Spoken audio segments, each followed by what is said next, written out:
ایک بھائی نے سوال کیا ہے کہ کیا موزوں اور جورابوں پر مسح کرنا شرعاً جائز ہے؟ رسول اللہ صلی اللہ علیہ وآلہ وسلم کی احادیث مبارکہ کی روشنی میں موزوں اور جورابوں پر مسح کرنے کے حوالے سے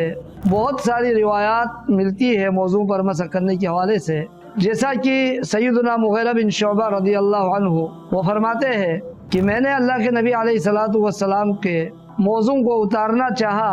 وضو کرتے وقت، تو نبی علیہ الصلوۃ والسلام نے فرمایا دعہما فإنی ادخلتہما طاہرتین، فرمایا کہ ان دونوں کو رہنے دے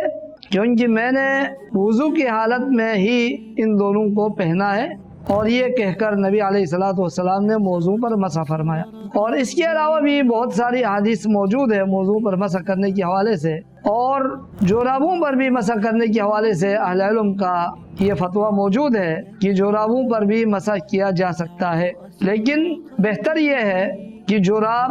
وہ موٹی ہو اور زیادہ شفاف اور پتلی جوراب نہ ہو۔